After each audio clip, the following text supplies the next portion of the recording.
¿Qué tal? ¿Cómo están? Buenas noches. 21, 1 minuto, 11 grados la temperatura en estos momentos en Ciudad Capital. Estamos arrancando como cada domingo Cara Cruz. Por Unicanal también estamos por el 13. Pipo, ¿cómo estás? Buenas noches. Muy buenas noches, Jorge, a la audiencia. Arrancamos, como decís, puntualmente y bueno, tenemos varios temas diferentes hoy para tratar, pero todos temas que fueron noticias en la semana, como siempre, ¿eh?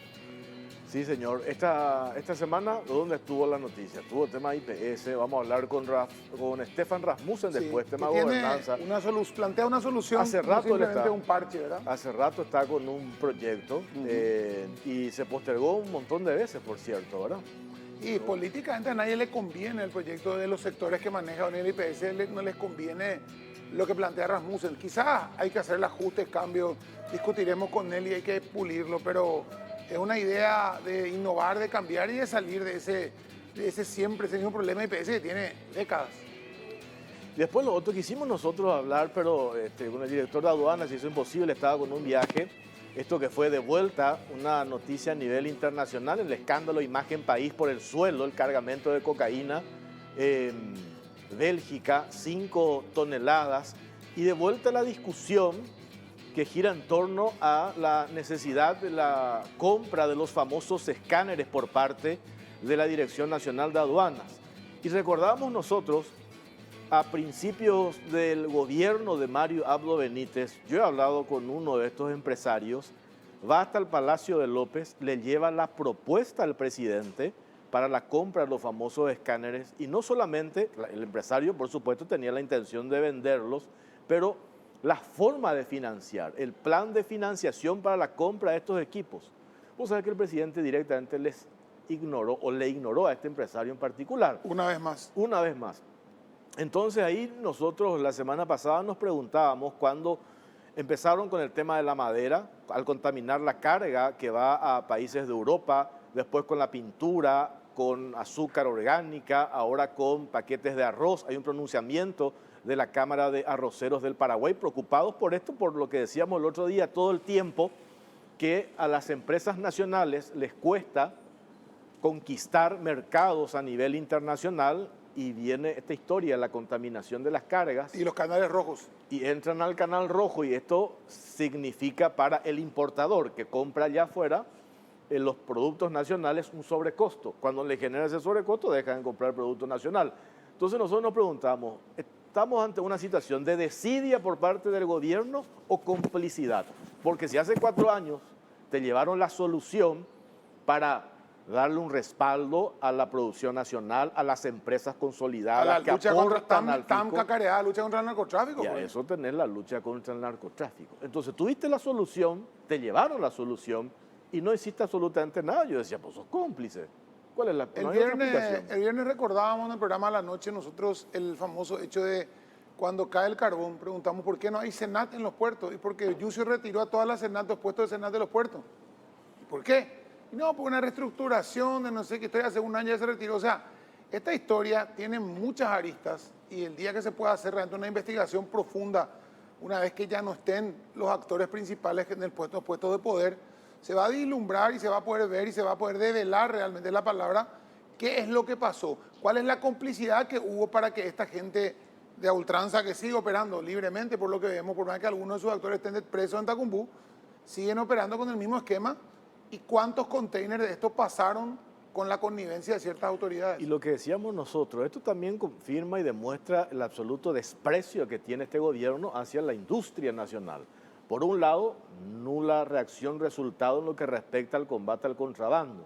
Siempre recordamos, más de 80 gremios se pusieron de acuerdo, sentaron una posición, siguen los mismos responsables al frente de esas instituciones.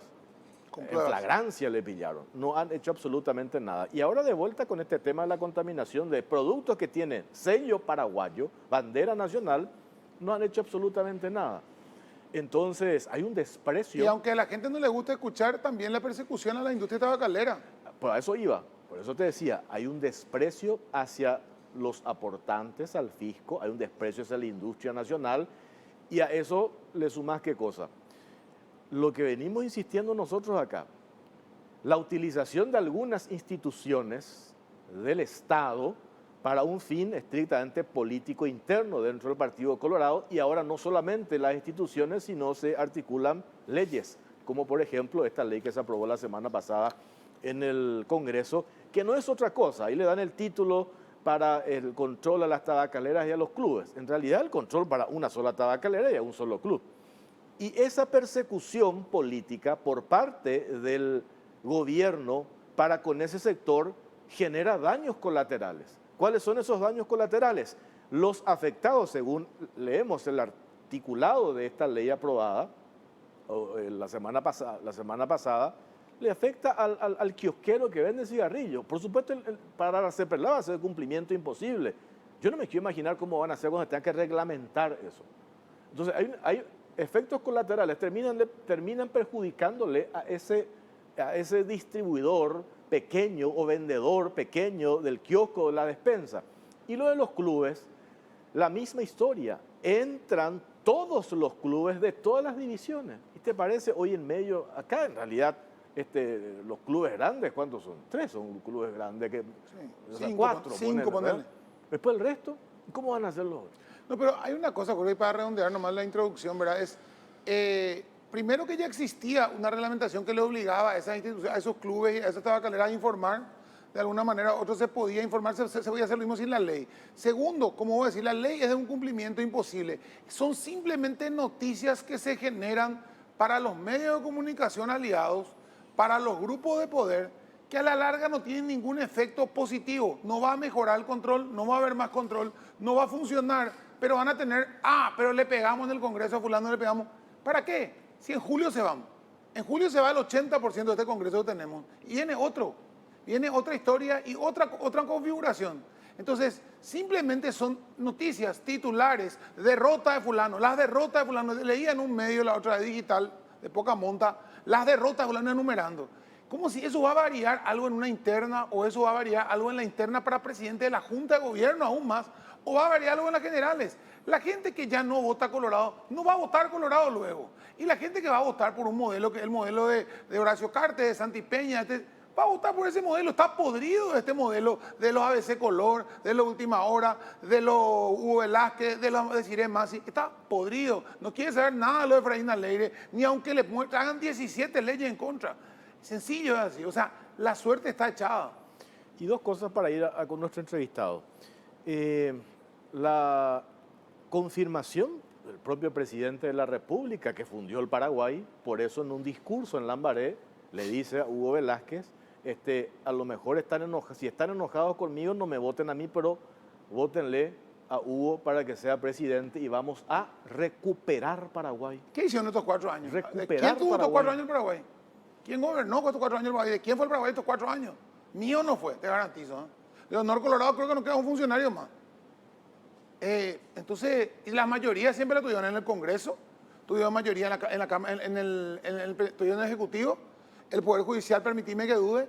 Entonces, con los 3 poderes del Estado, como trabajaron ellos, nunca un gobierno tuvo tanto control de todo como tuvo este gobierno. Tantos salvatajes, inclusive de los opositores, con famoso la ley, los 1.600 millones, los famosos cheques en blanco, cuando hablamos del término ese. O sea, no se puede ni siquiera quejar de que no tuvo apoyo. Gobernó con todo el poder y no hizo absolutamente nada positivo. Sencillo, ¿va a recuperar de quién? De él mismo. Y una de las pocas instituciones que después de administraciones fallidas, uno de ellos incluso rajado a través de un juicio político. Preso uno. Preso, estamos hablando de la Contraloría General de la República. La semana pasada estuvo el Contralor Camilo Benítez, a quien le agradecemos, ya está con nosotros esta noche, presenta un informe. Nosotros estábamos leyendo parte de este informe, son 378 páginas donde hace un relevamiento, un resumen de las auditorías más importantes llevadas a cabo por su gestión al frente de esa institución. Y queremos hablar de eso. Y lo otro que tiene que ver con algo que va a significar, yo decía el otro día en la radio, para el funcionamiento del ente Contralor, tiene que ver con la transformación digital. Qué importante es tener incluso, y lo que declaraba, y le vamos a preguntar al Contralor, generalmente la Contraloría actúa ya sobre hechos consumados, ¿verdad? Sí. En los procesos licitatorios, por ejemplo.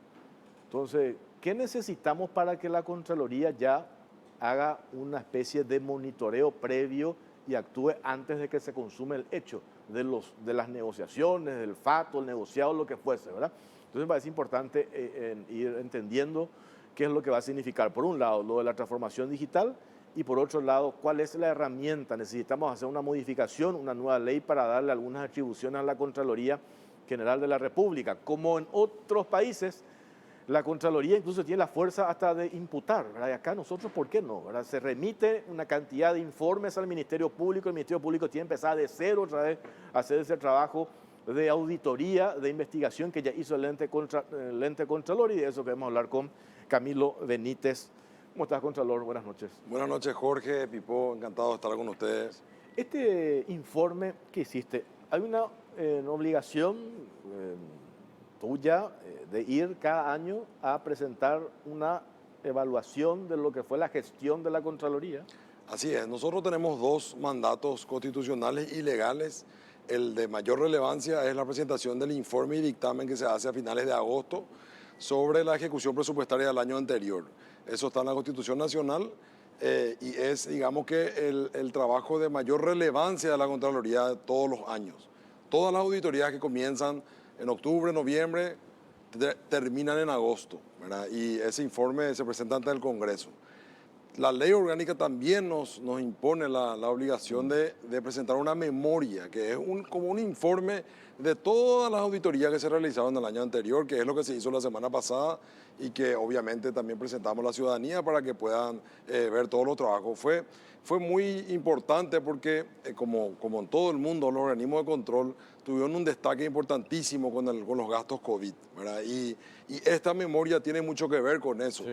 De hecho, el Congreso, cuando sancionó la Ley de Emergencia Nacional, estableció una nueva metodología de rendición de cuentas, ¿verdad? Que ya era digital, ya creamos nosotros plataformas que hace que la ciudadanía pueda acceder directamente a esa información.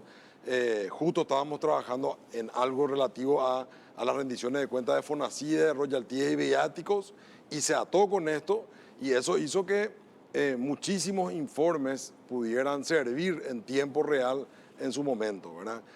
Y atando un poco con lo que estás comentando, el desafío siguiente de la Contraloría, ya lo venimos presentando hace meses, y ahora estamos en tratativa con el gobierno para tratar de persuadirle a ellos a tomar la decisión de cambiar el sistema de control en Paraguay. Como decía recién Jorge, la Contraloría tradicionalmente hace control externo ex post, es decir, hace auditorías financieras de cumplimiento ya una vez ejecutado el presupuesto. Y hay inclusive quienes sostienen que la Contraloría no puede hacer otro trabajo que no sea ese. Pero en el mundo, todas las entidades fiscalizadoras superiores están utilizando lo que se conoce como Big Data o los datos del sistema. Se desarrollan software que cruzan estos datos y se mejora el gasto público. Esto tuvo muy buenos resultados en Perú, en Colombia, en Chile. Nosotros hicimos un convenio con el Contralor de Colombia. Nos están capacitando a nosotros para que hagamos esta transformación digital de la Contraloría. Pero transformación, dicho, hay que aclarar, nosotros ya hace 3 años venimos digitalizando los procesos en la Contraloría. Las rendiciones de cuentas que antes eran en formato papel, hoy en día son totalmente digitales. Y esa información está en un formato amigable, de datos abiertos, disponible a la ciudadanía. De hecho... Ahora, sí. Contralor, todo eso que vos decís es súper interesante, pero la pregunta es la siguiente. Con toda la tecnología que hoy es mucho más accesible, vos hoy tenés, por ejemplo, yo veo funcionarios que vos decís, este es un pobre tipo que gana 14 millones, 12 millones, en total con todos los plus que le pagan, y anda en un vehículo de $58,000 y tiene... Y después del vehículo está su nombre y todo, y no está en su declaración jurada. O sea, cuando él carga su declaración jurada, no habría posibilidad de que eso, como vos decís, Big Data, se cruce con Hacienda, con facturación, con las otras empresas que le facturaron a él. Porque si yo mañana veo que al funcionario Jorge Torres tiene gastos mensuales de su restaurante de 10 millones de guaraníes y el tipo gana 6 palos, me tendría que saltar a algún lado, porque el tipo pide factura, paga con tarjeta. O sea, la información que ya está. ¿Cómo hacemos para poder cruzar eso? ¿Y es legal eso realmente? Mira, la pregunta que me estás haciendo, Pipo, es súper importante porque es uno de los planes pilotos que tenemos. El sistema está construido para que fracase. El sistema de la verificación del enriquecimiento de los funcionarios públicos. ¿Por qué? Tradicionalmente, desde que se creó la Contraloría y que se le dio el mandato de hacer este trabajo de exámenes de correspondencia, el promedio anual de exámenes son de 15 al año. Nosotros tenemos un cálculo para hacerle solamente a los altos funcionarios, a los funcionarios de relevancia, vamos a decir, tenemos que hacer 1.200 más o menos todos los años. Y eso es materialmente imposible. ¿Por qué? Porque la Contraloría no accede a la información oficial. Nosotros no tenemos acceso al registro público, a tributaciones, claro. Tenemos que pedir vía oficio, mandar una nota, tardan 6 meses en respondernos, a veces un año, todas las instituciones del Estado. Lo que nosotros proponemos es trasladar toda esta información a un software y que el cruzamiento se haga automáticamente para hasta todos para los funcionarios. sería mejor. Pero y aparte es súper sencillo. Si vos tenés el acceso a tributaciones, tenés lo que está diciendo, tenés lo que declaró el funcionario en su declaración jurada, con cuánto entró, con cuánto salió. Tenés la información de Hacienda de cuántos salarios tuvo, ¿verdad? Tenés por otro lado el pago de renta, IVA, entonces tenés lo que él generó, por decirte, por renta y lo que gastó. Entonces una computadora, lo que nosotros nos lleva un año a hacer, te puede hacer en 3 minutos, ¿verdad? Y sobre esa información profundizar, ¿verdad? Después ver, no, heredaste, no sé. Hacer el cargo y que haga el descargo después. Que haga el descargo después. Pero la idea que tenemos nosotros, y tenemos 3 planes pilotos que queremos lanzar este año, uno tiene que ver con la declaración jurada, que es para mí lo más fácil. Lo que hace falta es que estos organismos del Estado nos den la información. Pero es legal eso, o sea, ¿hay que hacer una ley nueva o hay que...? Nosotros hicimos el estudio jurídico, ¿verdad? Inclusive con los funcionarios colombianos, porque ellos tuvieron que cambiar la Constitución Nacional de Colombia para poder implementar esto. Este control concurrente o la utilización de inteligencia artificial para los procesos de control. Nosotros estamos convencidos de que la Contraloría en su normativa constitucional, al hablar de vigilancia, porque dice que la Contraloría debe fiscalizar el patrimonio y utiliza la palabra vigilancia. Esa palabra vigilancia a nosotros nos da el marco legal para no requerir una iniciativa legislativa. Sí, eventualmente podría, por ejemplo, el Poder Ejecutivo dictar un decreto.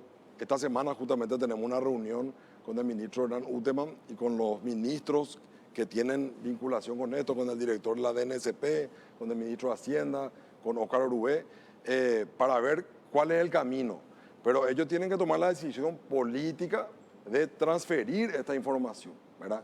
Y si transfieren la información, nuestro plan, así rapidito, nomás te comento, Jorge Pipo, declaración jurada, primero, que es lo que más la ciudadanía nos exige y es donde más creo que fracasamos nosotros. Subsidios, que no es un tema menor, ¿verdad? Porque nosotros auditamos los subsidios, por ejemplo, realizados en la pandemia. ¿Y de qué te sirve después de ver que en realidad se le pagó, por decirte, X monto a personas que no tendrían que haber sido beneficiarios del subsidio, que le va a pedir que devuelva el dinero, ¿verdad? Esto se tiene que hacer antes. Por un monto que es 500.000 guaraníes. Ni siquiera podés. Esto hay que hacerlo antes. Se tiene que filtrar esta información para ver si es que es funcionario público, si es que paga IVA, renta, ¿sí? O sea, toda esta información antes se tiene que hacer, ¿verdad? De manera a decirle ya al ordenador de gasto, excluir este listado de personas. Ahora vi que se van a aumentar la cantidad de subsidios otra vez, y que está perfecto, ¿verdad? Pero hay muchas personas que cobraron subsidios que no tendrían que haber cobrado. Y empezar por el tercer plan piloto. Esto es enorme en realidad y va a llevar años. Pero el tercer plan piloto que tenemos es contrataciones públicas, ¿verdad? Hacer un trabajo sobre la DNSP. Nosotros creemos que hay muchas cosas que se pueden mejorar. Sí. Y el 25% del presupuesto general de gasto de la nación tiene que ver con compra del Estado. Es muy importante que un organismo extra poder tenga el poder de controlarle a esta entidad de contrataciones públicas, ¿verdad? En algunos países las direcciones de contrataciones públicas son una dirección más de la Contraloría General de la República, ¿verdad? Paraguay adscribe un sistema, un modelo de control parlamentarista. Por eso es que la Contraloría es un órgano, un brazo del Parlamento, ¿verdad? Y eso tiene su blindaje, es decir, solamente se nos puede echar por juicio político. Claro. Entonces eso hace que haya más autonomía también en nuestra gestión. Contralor, perdón, cuando decís que en la propia Constitución Nacional establece la atribución del ente contralor, y usaste el término que dice vigilar, eso les da la potestad de intervenir en cualquier momento. Mismo. No solamente eso que históricamente la Contraloría actúa, que es ya sobre, yo decía recién, hecho consumado. Sí. ¿Cuál es la alerta que se tiene que dar para que ustedes intervengan, no sobre hechos consumados, sobre una denuncia que formula alguien? ¿Qué se tiene que dar para que ustedes lo pueden hacer de manera aleatoria o de oficio, por publicaciones periodísticas? ¿O en qué momento? ¿Qué se tiene que dar para que ustedes intervengan antes de que se dé el hecho, antes que se consuma el hecho? No, bueno, misionalmente, nuestro trabajo misional se hace con un plan estratégico, con un plan general de auditoría que se firma en septiembre más o menos de todos los años, que son todas las auditorías que se van a hacer al año siguiente. Ese plan general se discute dentro de un comité ejecutivo de la Contraloría y normalmente tiene que ver con la cantidad de presupuesto que maneja cada institución, cantidad de denuncias que existen y obviamente las fiscalizaciones especiales inmediatas, por ejemplo, que se hacen, tienen que ver con denuncias y publicaciones, ¿verdad? Pero esto es, la Contraloría va a seguir haciendo esto, ¿verdad? El trabajo de auditorías, vamos a decir, de todas las modalidades, van a seguir haciendo. Lo que queremos proponer ahora es hacer otro tipo de control previo, ya no posterior, que lo que hace es le manda una señal de alerta al ordenador de gasta para que corrija esto, para que corrija la forma en que está ejecutando su presupuesto o que piensa ejecutar su presupuesto. Esto, por ejemplo, en los gobiernos departamentales va a ser un cambio paradigmático, ¿verdad? Que vos al intendente le puedas guiar en el error que está empezando a cometer. Y si no corrige, a pesar de la alerta, ahí se hace una auditoría como hacemos nomás luego, ¿verdad? Pero van a ver, la Contraloría va a tener que desarrollar un centro de tecnología, va a tener que contratar personal altamente calificado, ¿verdad? Ingeniero, matemático, físico, geólogo, que probablemente vamos a tener que hacer una suerte de concurso, inclusive estamos hablando con cooperantes, inclusive tenemos que someter a polígrafo a estos funcionarios, porque van a tener ellos la misión de tener que manejar toda esta información, cruzar estos datos y detectar las anomalías antes de que ocurran. Lo otro, volviendo un poco a ese informe, el fin de semana estaba ojeando, mirando y rescato cuestiones así puntuales. Por un lado, lo que tiene que ver con el Ministerio de Salud, las compras COVID, tema de las vacunas. Veo que hay un capítulo que se menciona y una conclusión bastante lapidaria, por cierto, por parte de la institución hacia esa gestión. Se menciona MOPC, Ministerio de Obras Públicas y Comunicaciones, se ratifica lo que ya en realidad ustedes entraron en una posición por el tema del famoso puente de Ñandutí. Y después aparecen, pero en varias páginas, lo de los municipios. ¿Por qué? ¿Qué pasa con los municipios? Yo me acuerdo un problema que siempre se tuvo con las municipalidades, tiene que ver con las rendiciones de cuentas, tema FONACIDE. Y yo decía, ¿por qué se da con los municipios? Y la gobernación. Y las gobernaciones también, ¿verdad? Pero el principal problema, y creo que tiene que ver con eso que mencionaste, es que el intendente que asume y llega a ocupar el cargo, llega con su equipo, no saben hacer rendiciones de cuentas. O sea, el problema no es corrupción, no más. O sea, hay, por supuesto, casos de corrupción, sin ninguna duda. Pero el problema de la no rendición de cuentas, el famoso tema del FONACIDE, es más bien por un desconocimiento o la nula capacidad de saber hacer una rendición de cuentas. De debilidad institucional.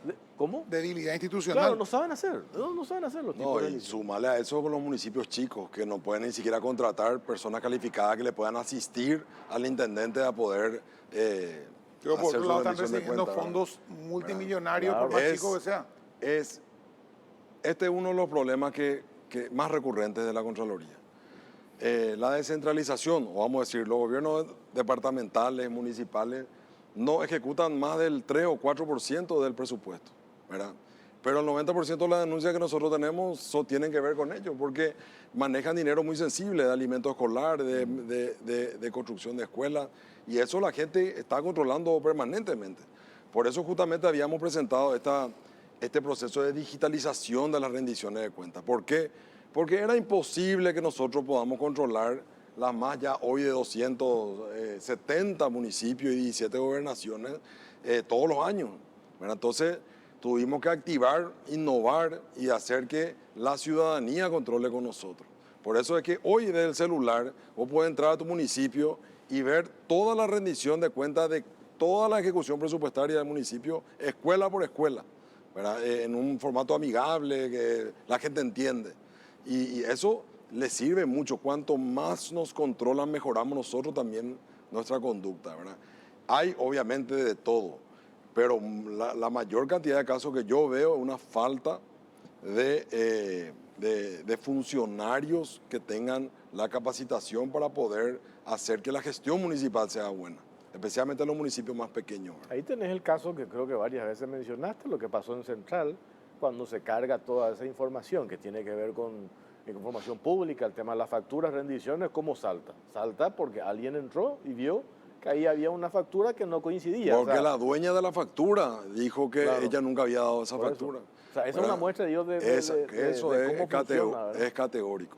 Pero ahí, pues, ahí justamente entraría eso que hablamos al comienzo, ¿verdad? Si tuviéramos un cruzamiento con Hacienda, con la facturación, con la SET, en donde vos sabés automáticamente si hay una factura, la factura 386 del contribuyente número tal RUC, no corresponde con la factura que declaró tal municipalidad con tal RUC, con tal factura, ya saltaría automáticamente y no tendría que estar un tipo buscando, alguien investigando, simplemente saltaría, le generaría una llamada a usted y ustedes investigarían automáticamente eso. Eso es lo que, y no estamos hablando de ciencia de cohete como dicen los americanos, estamos hablando de cosas que son accesibles. Y no estamos hablando de mucha plata, la inversión, ¿verdad? En Colombia la inversión de todos los software llevó más o menos $2 millones. Nada. O sea, no Lo que se es pierde en un nada, día, a lo mejor. no es nada. Imagínate, eso costó solamente el puente de Ñandutí. Vamos a usar el puente de Ñandutí como ejemplo. Acá el problema no es solamente el sobrecosto que se detectó, sino la falta de necesidad de la construcción de ese puente. Si es que esto pues falta de visión, o sea, la gente no transita por ese lugar. Se necesitaba para estos Juegos de Sur que la gente que no tiene vehículo, que se baje en colectivo, como el colectivo no pasa por frente al Comité Olímpico, sino que pasa frente a Ñuguazú, necesitaban un puente para pasar de Ñuguazú al Comité Olímpico. Era una necesidad para estos Juegos de Sur, ¿verdad? Pero podían haber hecho el puente más barato del mundo, porque no es necesario, no es un puente de Eusebio Ayala, no sé, que miles de personas pasan toda la semana, ¿verdad? Este puente nunca se va a usar, se va a usar ahora para Odesur y después aparece lo que está cerrado, el puente. O sea, no es un lugar que haya tránsito de personas que amerite un gasto de $2.500.000, ¿verdad? O sea, esto ya antes, al iniciarse el diseño, ya tendría que haberse objetado, ¿verdad? ¿Cuál es la necesidad? Claro. De hacer un puente tan importante en un lugar donde la ciudadanía no transita? Ni siquiera lo es el costo, sino la razón para... No tiene razón tiene de razón ser. para- Eso para- tendría que haber sido un puente lo más barato posible. O simple, ¿verdad? Mucho más simple, como decimos, si todo lo que hablamos con varios contratistas, obras, constructores, expertos, decían, por $500.000 hacía un puente más que suficiente para lo que vos necesitas y que iba a perdurar inclusive en el tiempo, ni siquiera iba a ser que se iba a desmantelar en 2 años. Pero se hizo únicamente con sobrecostos, se hizo una cosa que no tenía sentido, pero independientemente de eso, lo que nosotros vemos que ustedes informaron, pasaron un informe lapidario y murió. O sea, está en la fiscalía, puede ser que en la fiscalía siga, pero en el ministerio no pasó nada. Y de repente yo veo que el ministro se va al lado otra vez de su puente. La mejor cosa que se hizo en nuestro puente, en un programa de televisión, estamos todos locos, ¿verdad? O sea, tenemos un informe de Contraloría donde está diciendo, ojo muchachos, que hasta vos quedó pegado con esto, cuidado, despegate, esto está diciendo, y vos te quedas más, te decís, no, lo mejor que hicimos fue el puente de Ñandutí. Entonces, a mí me preocupa un poco como que hay un desprecio por ese informe que ustedes hacen, que es grave, porque eso ya está en la fiscalía, ¿verdad? Y a partir de ahí puede terminar hasta con una cuestión penal. O sea, yo creo que él todavía no, y pero nada que te diga, ¿verdad, Contralor? Pero no mete miedo suficiente a la Contraloría a las mismas autoridades para que sigan haciendo. Lo vemos con los intendentes, ¿verdad? El intendente ni idea tiene, le importa tres cuernos, si viene la Contraloría. Lo único cuando van el loco es cuando le cortan los fondos, o cuando le procesan, o cuando la Junta políticamente se le da vuelta, entonces ahí no tienen los votos y ahí le sacan de la Junta con esa excusa. Pero no para. O sea, sigue, y es ¿cómo decir? No hay un funcionario capacitado, cuando lo primero que uno tendría que decirle antes de entregar los fondos es: Contraloría, vayan ustedes a ver si el municipio tal tiene capacidad de administrar estos fondos, si tiene los funcionarios adecuados para que ustedes le certifiquen, inclusive si ellos pueden recibir esos fondos antes de recibir.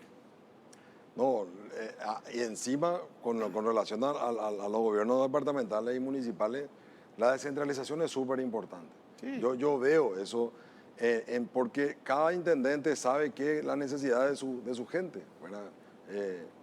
Yo no estoy de acuerdo en centralizar el gasto en materia educativa, por ejemplo, pero si seguimos con este modelo, ¿verdad? Que fracasa y fracasa, en algún momento esto va a tener que cambiar, o le van a quitar este dinero. Claro. Porque si ustedes vieran los números que están justamente en esta memoria de todo lo que recibieron los gobiernos departamentales desde la creación de la ley de FONACIE, son miles de millones. Claro. ¿Verdad? Y la gente no ve ese cambio significativo en su comunidad tampoco, ¿verdad? Ahí es una cuestión, yo siempre digo, la iniciativa fue brillante, ¿verdad? Pero en la práctica fue imposible, ¿verdad? Porque hoy le preguntás al director de infraestructura del Ministerio de Educación y Ciencia, te dice: ¿cuánto es lo que necesitamos para poner en condiciones todas las escuelas y colegios? 500 millones de dólares. Todos necesitan 500 millones. SAP, ANDE, todos necesitan el número mágico. Bueno, 500 millones de dólares. Y todas las escuelas y los colegios van a brillar. 500 millones. Y vos te fijas, eso que mencionaste, Contralor, cuánto desde la creación de esta ley, diciembre de 2012 hasta ahora, creo que va hasta el próximo año nomás, porque ya se acaba el tema de FONACIE, por el tema del Tratado de Itaipú, 300 millones de dólares. O sea, ¿mejoró un 80%? No. 300 millones de dólares. Y vos decís, ¿qué cambió? No cambió absolutamente. A lo mejor algunas cuestiones mínimas, pero vos viste un cambio un deterioro estructural o una revolución en la infraestructura edilicia de las escuelas y colegios. No. Totalmente lo contrario. Cada vez vemos que está peor, ¿verdad? Lo único que yo creo que sí cambió es el tema de alimento escolar. Claro, eso que sí. antes Sí. no existía, y hoy en día los niños comen. Pero o sea, ahí, se alimentan. pero ahí tenemos también otro problema, que 200 millones de dólares que por año el Estado gasta en compra de alimentos en total, el gobierno central y los municipales y departamentales. De esos 200 millones de dólares, el grueso de esa plata se quedan 7 empresas. 7 o más o menos, ¿verdad? Pero por ahí 7 o 8 empresas tienen el control de eso. El domingo pasado estaba acá la señora de las MIPYMES y dice: ¿cómo podemos hacer nosotros para entrar también, verdad? Porque yo no concibo que en Pilar vaya una proveedora a distribuir el almuerzo escolar desde el departamento central hasta Pilar. O en Caguazú vaya a una empresa de Asunción a llevarla, como tiene sentido, ¿verdad? Démosle a las empresas que están allí, los productores, la panadería Pan Caliente, el lechero, el productor frutihortícola, la compañía 3 de febrero Capital del tomate, hoy están desesperados por el tema del contrabando. Hay cuestiones que se tienen que necesariamente ajustar, ¿verdad? Y ahí entra también el rol me parece, de la Contraloría. Como 7 empresas van a tener el control prácticamente de todo ese movimiento, ese volumen de dinero. Imagínate que eso chorrea las MIPYMES, toda la reactivación, cómo va a oxigenar todo lo que pueda darse, ¿verdad? Estaba mirando otra parte del informe anual que presentaron, tema social que es muy preocupante. ¿Cómo puede haber problemas en la Secretaría de Emergencia Nacional, Ollas Populares, en la distribución, la entrega de los insumos? Por eso una parte del informe de ustedes dice: Sí. entrega de insumos. O sea, quiere decir que hasta en eso estamos buscando la manera de pellizcar. De hecho, hoy ya está con nosotros, está nomás con un problema de salud, esta representante del área social, Kimberly Samaniego, nos entregaron alimentos en estado de descomposición. Tuvimos que hacer una manifestación para que... Veo que eso mencionan también en el informe de Contraloría. Y lo otro, el Ministerio de Hacienda, PTO, lo que mencionaba, ¿verdad? Le dieron dinero a personas que no necesitaban en realidad, ¿verdad? O sea, todo esto también ustedes mencionan. En Sí. su momento ya lo sentaron una posición al respecto. Sí, no, estos son informes concluidos. Claro. De hecho, el Ministerio de Hacienda se allanó cuando nosotros le decíamos, por decirte, Jorge Torres cobró, pues, ellos se allanaron, dijeron, sí, él no tenía que haber cobrado. Pero éramos la pandemia, que es lo que le estoy diciendo. Cualquier tipo de pandemia, emergencia, crisis, es una oportunidad para el bandido para robar. Sí. Eso es normal porque se flexibilizan los controles. Hablando mal y pronto, nomás te digo, con relación a la Secretaría de Emergencias Nacionales, siempre hay escándalos de corrupción en todos los gobiernos, si te fijas, porque ellos tienen que comprar cuando hay inundación, cuando hay incendio, ahí entran, ¿verdad? Por eso es que nosotros apostamos tanto a este cambio, porque no podemos fracasar. Los índices de corrupción de Paraguay son demasiado altos y se mantienen hace demasiados años. Y hay que reducir esos índices de corrupción, porque vamos a explotar en un día de esto si seguimos con los mismos criterios, con el mismo manejo, con el mismo sistema.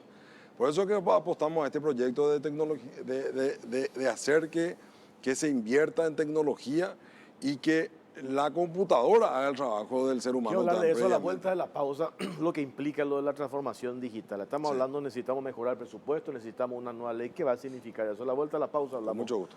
De eso. Pausa, venimos enseguida. Esta entrevista que estamos haciendo con Camilo Benítez, Contralor General de la República. Ya venimos.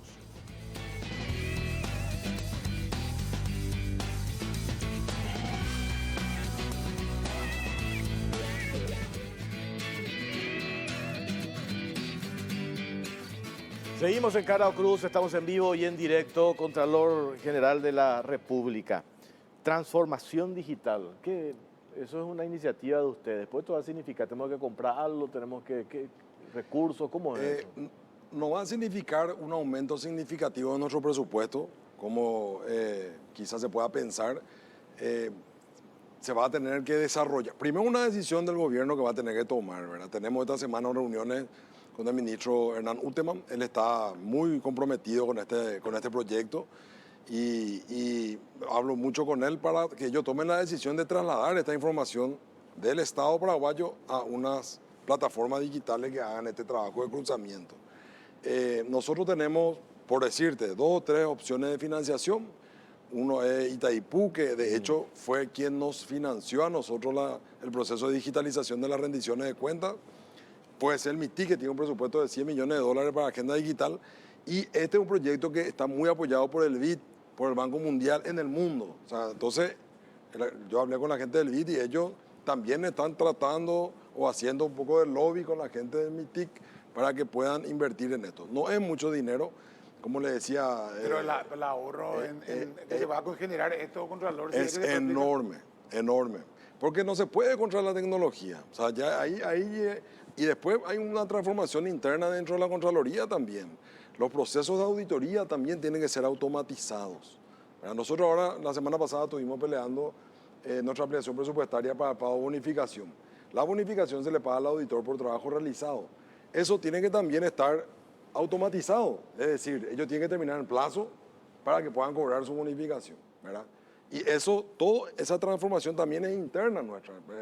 Para decirlo como se conoce, no usar más papel, que todo sea expedientes electrónicos, ¿verdad? Y que así también la subjetividad porque hoy estoy yo, mañana puede estar otra persona, pero quitarle esa subjetividad a los procesos de auditoría también, ¿verdad? Que la gente pueda ver, entró su denuncia, dónde está su denuncia, qué expediente se abrió, cómo está el proceso de auditoría, por qué tarda tanto, ¿verdad? O sea, nosotros mismos nos vamos a imponer una rigurosidad más importante dentro de nuestro proceso interno también.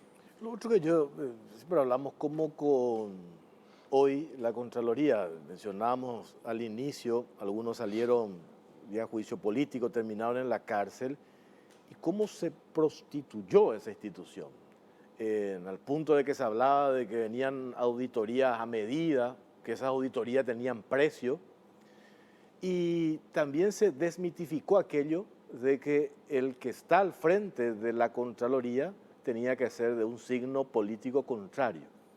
¿Y qué es lo que demuestra esto también? Porque, no porque estás acá, ¿verdad? Eso lo hemos hablado varias veces.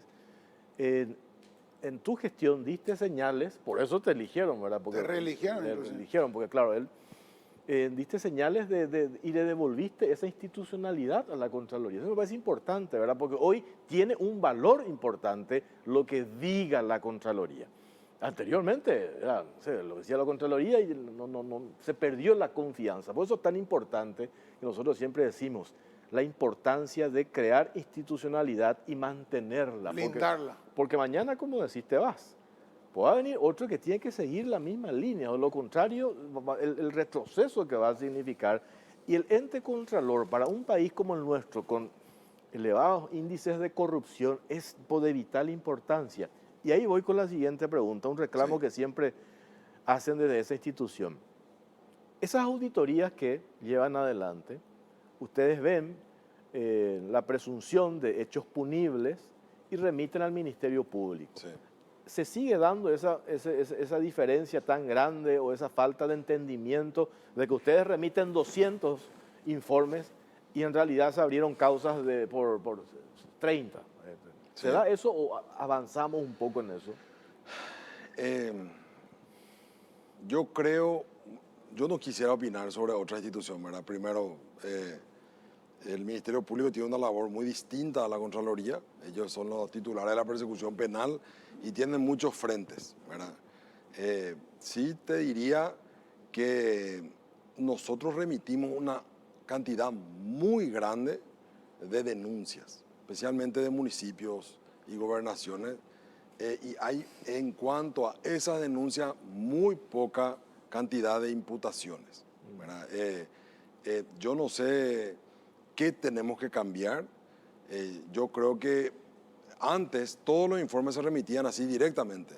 Después se creó una dirección de auditoría forense que hace un examen dentro de la Contraloría para que se llene un formulario que le ayude a la Fiscalía a poder imputar más rápido, por decirlo de alguna manera.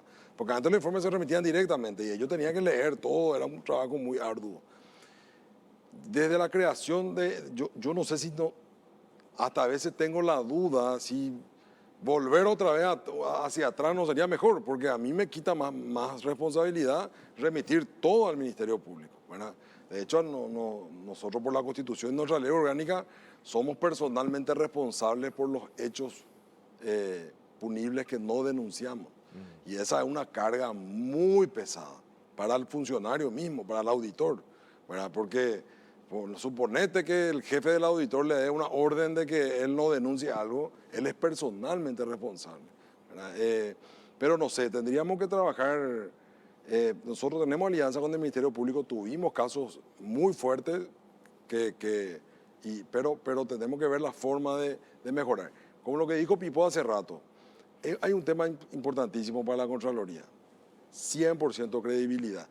La única forma que el informe de la Contraloría le tengan algún miedito es que la institución sea creíble. Porque si no, como no tiene un poder sancionador en el sentido de que no hay un castigo, ¿verdad? Hubo en el pasado auditores que fueron maltratados directamente o no le dejaban entrar a las instituciones, ¿verdad? Y yo creo que hay hasta hoy una tendencia política de erradicar la Contraloría del sistema de control, ¿verdad? Nosotros hicimos una presentación al Congreso ahora que cumplimos 30 años de existencia de la Constitución Nacional y yo presenté una denuncia pública porque Paraguay con la Constitución del año 1992 cambió su sistema de control. El sistema de control es parlamentarista, Contraloría General de la República, pero la Corte Suprema de Justicia, a través de un criterio jurisprudencial, le otorga al Tribunal de Cuentas funciones que tiene la Contraloría General de la República, ¿verdad? Y eso hace que muchas instituciones del Estado eludan el control de la Contraloría y presenten sus rendiciones de cuentas directamente ante el Tribunal de Cuentas. El famoso tema delicado, muy mediatizado de las auditorías, las binacionales, el famoso tema de la auditoría que por un lado se puede, por otro lado no se puede, depende de quién interprete, también implica una necesidad, una voluntad política de la autoridad máxima, de las altas partes, de decir, igual aunque no se pueda, nosotros queremos que entre igual y revises, porque yo como presidente de la República tengo interés en revisar eso. ¿Se podría dar eso en algún momento o directamente no se puede? Yo creo que en el caso de las binacionales, por la experiencia que nosotros tuvimos en los últimos años, la Corte Suprema va a tener que expedirse sobre si la Contraloría tiene o no competencia para auditar las binacionales. Ya no hay otro camino. Yo luché mucho por esto, tuvimos un apoyo del 90% del Congreso, se promulgaron leyes para auditar las binacionales, pero hay una cuestión ahí, para mí es muy claro, para mí, pero en mi posición como Contralor, que la Contraloría tiene toda la competencia para hacer auditorías a las binacionales, obviamente dentro de los límites de lo que corresponde al lado paraguayo, del margen derecho, por ejemplo, de la ejecución de los gastos de los fondos socioambientales. Pero hay personas que sostienen lo contrario, ¿verdad? Porque la Constitución dice de que dentro del límite de los tratados, y obviamente cuando se firmaron los tratados, la Contraloría no existía. O sea, pero no existía la Contraloría, porque los tratados son anteriores a la creación de la Contraloría. Pero bueno, esto es un debate ya muy complejo y yo creo que va a tener que definir la Corte, ¿verdad? Por último, para ir redondeando, mencionaste la colaboración que reciben de la Contraloría de Colombia. Sí. En Colombia tiene la Contraloría la potestad de imputar. No, que yo sepa no. Digamos que son funciones diferentes, ¿verdad? Las Contralorías son organismos que te hacen como una empresa, sería una empresa que te audita, ¿verdad? Y tras la auditoría, normalmente, cuando se conocen indicios de hechos punibles, se denuncia. Y es siempre el Ministerio Público el que tiene la titularidad de la persecución penal. En algunas Contralorías, como en Chile, que es la más antigua de América, que cumple ahora creo que 100 años la Contraloría, ellos sí tienen como un órgano jurisdiccional interno, es decir, tienen como un juez que a la vez hace una suerte de proceso contencioso, litigioso dentro de la Contraloría, ¿verdad? Pero para nosotros eso es imposible. O sea, nosotros tenemos nuestras competencias muy bien delimitadas en la Constitución Nacional, son súper amplias, ¿verdad? Súper amplias, y yo creo que con este traspaso a dejar de ser un organismo ya que llegue siempre, no quiero decir tarde, pero que llegue siempre a hacer auditorías posteriores y transformemos esto a hacer controles previos con el uso de tecnología. Vamos a completarnos como Contraloría General de la República y creo que después de eso sí vamos a poder soñar de que la institución sí podamos ambicionar mayor presupuesto para poder crecer. La Contraloría en Paraguay, si ustedes se van a conocer, era una casa, ¿verdad? No tiene la infraestructura que tienen otros países. Yo te quiero mostrar lo que son las Contralorías en otros países, parecen FDI, ¿verdad? Y se le otorga mucho poder económico también, ¿verdad? Pero bueno, vamos a ir paso a paso. Yo creo que el siguiente desafío está en el uso de tecnología para hacer controles previos en Paraguay. Y cuando se ven las primeras señales, en Colombia este cambio, Jorge, significó un ahorro enorme del presupuesto, pero enorme. Estamos hablando de un ahorro del 20% del presupuesto general de gasto de la Nación. Contralor, gracias por su tiempo, muy amable. Gracias, Jorge. Gracias, Pipo. Encantado de estar con ustedes. Nosotros hacemos una pausa, pero antes, ¿qué tenés, Pipo? Tengo que hablarte de Basa. Viaja tranquilo con Banco Basa, pagando hasta en 12 cuotas sin intereses con tarjeta de crédito en todas las agencias de viajes y aerolíneas del país. Banco Basa, cuando quieras, estamos. Llegaron a Bristol las ofertas por vacaciones de invierno. Aprovecha los mejores precios del país en bicicletas, notebooks, tablets, juguetes y mucho más. Además, triplicas tus chances de ganar 1.000 millones en premios. Cada viernes sorteamos 5 premios. Tu compra te salió gratis. Y en el sorteo final regalamos una Toyota Rush 0 kilómetro 2022. Escucha esta super oferta. Bicicleta Track Dino de aro 16, precio normal, 18 cuotas de 86.000 guaraníes, ahora solo 18 cuotas de 59.000 guaraníes. Bristol, la mejor casa de electrodomésticos del país.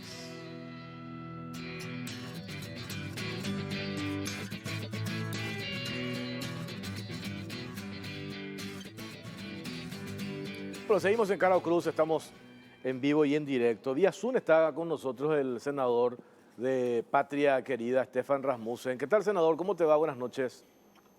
¿Qué tal, Jorge? Muy buenas noches. Un saludo a Pipo y a toda la audiencia. Este proyecto tuyo, la ley de gobernanza del Instituto de Previsión Social, ahora que está en discusión todo lo que pasa en el IPS de vuelta, se reflota el debate. ¿Por qué esto no prospera, senador?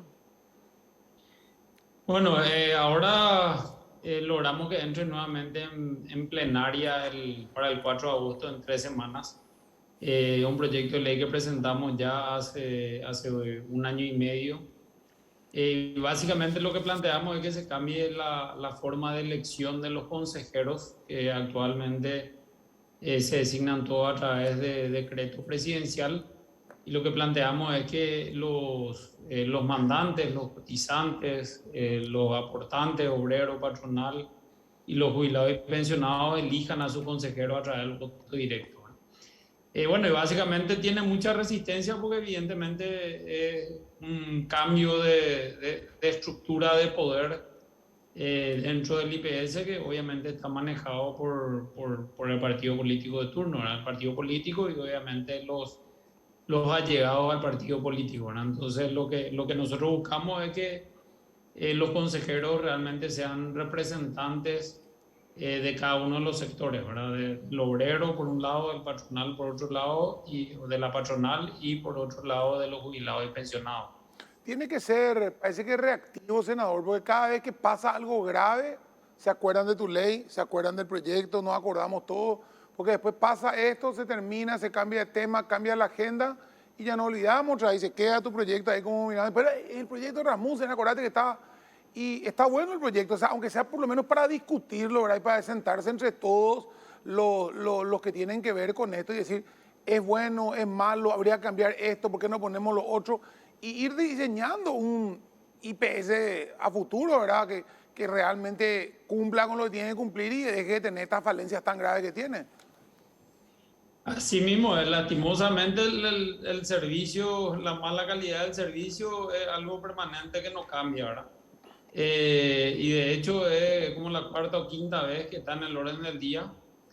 Pero como decía Jorge, tiene mucha resistencia, pero en IPS tenemos que cambiar definitivamente el sistema, no una cuestión de cambiar de nombres, de personas solamente, sino hay que cambiar la forma que se gobierna, que se gestiona la institución.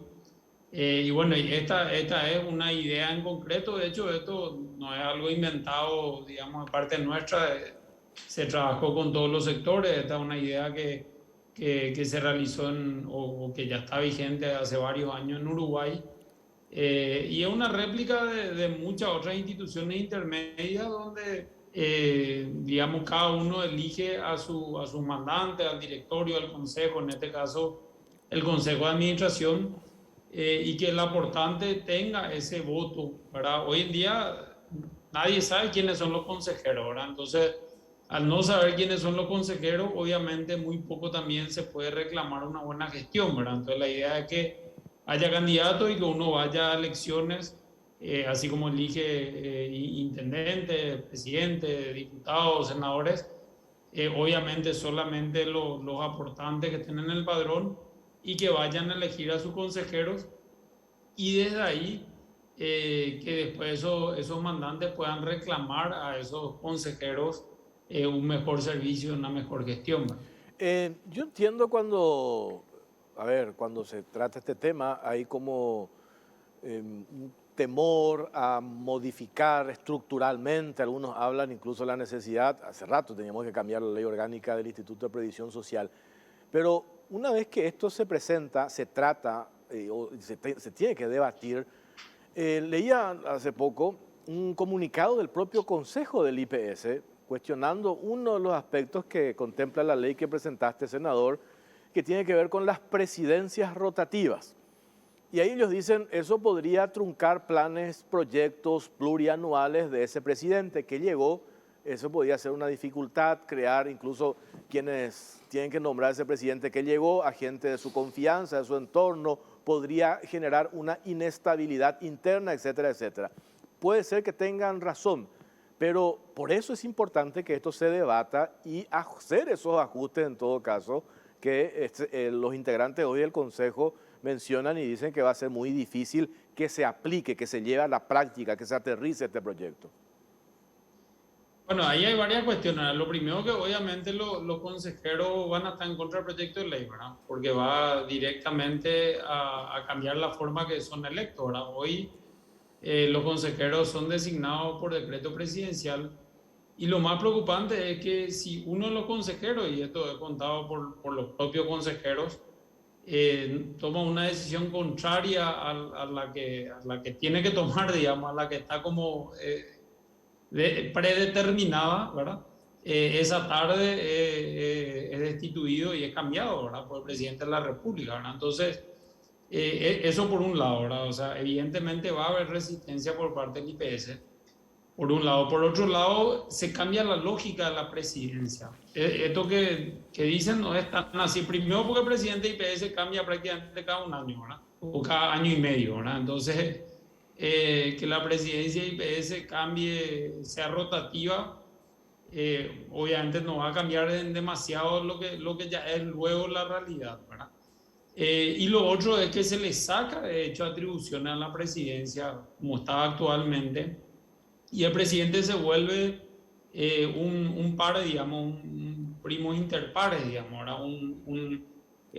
Digamos, la cabeza como que logística y que organiza las reuniones y demás, no el que decide todo ni el que pone la gente de su confianza y demás, ¿verdad? Entonces, así como en el Senado y en diputados, ¿verdad? O sea, el presidente de la Cámara de Senadores y Diputados no tiene, digamos, más voto ni más poder, entre comillas, que los demás del cuerpo colegiado, ¿verdad? Entonces, esa es la lógica. Y básicamente que haya 5 consejeros y que de esos consejeros se vaya rotando la presidencia, como pasa en otros colegiados también, ¿verdad? No solamente en el Poder Legislativo, ¿verdad? Y lo otro que se plantea en el proyecto de ley es que el director de jubilación y el director de la parte de salud sea designado previo concurso público de oposición, que tampoco existe en IPS. O sea, nosotros cada vez más tenemos, lastimosamente se hace muy poco, pero cada vez más tenemos que aplicar la meritocracia y entre comillas, la competencia, y que las personas que estén en los cargos directivos tengan el perfil y las habilidades, así como en cualquier, digamos, en cualquier posición, ¿verdad? Del sector privado, o sea, finalmente uno tiene que estar en un puesto donde pueda hacer un buen trabajo, y lo que no hay que perder de vista en todo esto es que la idea principal es que mejore la calidad del servicio al aportante, que realmente es muy mala, ¿verdad? Y en muchos casos inexistente, sobre todo en el interior del país, ¿verdad? Hay gente, porque esa es un poco la cuestión acá, uno aporta obligatoriamente al IPS por ley, pero la pregunta es, ¿recibe realmente algo a cambio o no recibe nada, o de hecho no existe inclusive ningún centro sanitario cerca de su vivienda o de su trabajo? Senador, entre tus colegas, cuando conversaste fuera de tu bancada, que me imagino tendrás su apoyo, ¿cuál es el ambiente? ¿Cuál es la postura que hay? ¿Es totalmente cerrada esto o hay alguna predisposición para tratar, aunque sea para empezar a debatir? Yo creo que cada vez hay más apertura, Pipo, sobre todo que se mezclan y se instalan muchas mentiras, ¿verdad? Se dice, no, este proyecto de ley va a fundir IPS, va a haber inestabilidad, lo que quieren es adueñarse de los fondos, cosa que no tiene nada que ver, ¿verdad? Este proyecto de ley es justamente de la gobernanza del Consejo de Administración, ¿verdad? Pero yo creo que cada vez se está instalando más porque, y lastimosamente con el transcurrir del tiempo, queda en mayor evidencia que la gestión del IPS es muy ineficiente, es muy mala, y esto depende directamente de las cabezas, ¿verdad? El servicio que presta una institución finalmente depende de las cabezas, ¿verdad? Y en este caso en particular, no es solamente una cuestión, como decía, de cambiar de nombres o de personas, sino que el sistema no funciona. El sistema está totalmente corrompido, donde lo único que importa son las licitaciones, el dinero, pero en último término está el ciudadano y el aportante, y la calidad de servicio que se tiene que prestar al ciudadano y al aportante, ¿verdad? Entonces, lo que buscamos con este proyecto de ley, y repito, este proyecto de ley fue construido desde los sectores, o sea, desde los propios aportantes diciendo, nosotros queremos elegir a nuestro consejero, o sea, no puede ser que se elija entre cuatro paredes y después salga un decreto y que se designe a esa persona, ¿verdad? Esto creemos que va a ser mucho más democrático y sobre todo va a ser más participativo y va a tener mayor, digamos, publicidad. O sea, todo el mundo va a saber quiénes son los candidatos, qué propuestas tienen, por qué se le elige y después sobre todo se va a poder reclamar si es que la gestión y el servicio que presta la institución no está acorde con lo que espera el ciudadano y el aportante, ¿verdad? Los verdaderos dueños del IPS están conformes, de acuerdo en un 100% con este proyecto. ¿Quiénes son los verdaderos dueños? Las empresas, los trabajadores, los jubilados. Sí. Entonces, si existe ese consenso, digamos, ¿verdad? Leía incluso pronunciamiento en su momento, no sé cuántas cantidad de empresas se pronunciaron, también los jubilados, los representantes de los jubilados se pronunciaron. Entonces, ahí lo que yo te preguntaba, lo primero al inicio de esta entrevista, ya hemos hablado cuántas veces de esto, Estefan, hace muchísimo, ¿verdad? ¿Cómo es que no avanzamos? Y como dice Vipo, se tiene que dar un hecho escandaloso para nuevamente empezar y debatir de cero este tema. Un rato, ¿verdad? Una semana, 2 semanas quizás, ¿verdad? Y volvemos al corporativismo político y la resistencia que tienen por digamos, la lucha de poder, no solamente poder político, sino sobre todo poder económico, ¿verdad? Ahí está un poco la discusión, ¿verdad? Todos los actores, entre comillas, importantes y que son parte de esto están de acuerdo. De hecho, el primer reclamo que dicen, como decías, Jorge, y sacaron comunicado y demás, que los verdaderos dueños de IPS quieren tener representación en la gobernanza de IPS, que hoy no tienen, ¿verdad? Y sin embargo, el Estado, en este caso el Poder Ejecutivo en particular, es el que gobierna IPS y el Poder Ejecutivo no aporta a IPS, ¿verdad? El IPS no es un ministerio. Eso es lo que hay que terminar de entender, ¿verdad? IPS no es un ministerio, digamos, que maneja el Ejecutivo, sino que el IPS es un instituto previsional privado, en el sentido que aportan todos los privados. Sin embargo, esos aportantes no tienen, digamos, una representación directa en el Consejo, sino que tienen una representación a través de una designación del presidente de la República vía decreto, ¿verdad? Y eso es lo que buscamos cambiar, sobre todo para mejorar la calidad de prestación de servicio. No, sobre esto acá me ponen, o sea, al final, gente que estuvo en el IPS me dice, este proyecto es inaplicable en la práctica. Y yo digo, ¿por qué inaplicable, verdad? Porque no discutimos, Entonces, o sea, claro, podemos discutir. Eso claro. yo decía recién, que se abra el debate allí en el Parlamento y en todo caso, si hay cuestiones que ajustar, pues ajustemos. Lo importante es debatir y lo cierto es que no podemos seguir así como estamos, ¿verdad? Así como estamos no podemos seguir. Eso es categórico, Estefan. No, y así es. De hecho se hicieron varias audiencias públicas y por eso el pedido ahora fue de 3 semanas para tratar en el plenario, ¿verdad?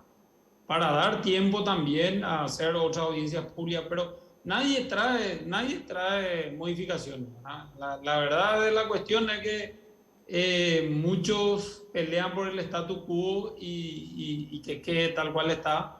Muchos, digo, sectores de poder, ¿verdad? Sin embargo, y repito, ahora mientras tanto el aportante y los verdaderos dueños de IPS no tienen respuesta, porque esa es la verdad, no se tiene, en el día a día no se tiene respuesta de IPS, ¿verdad?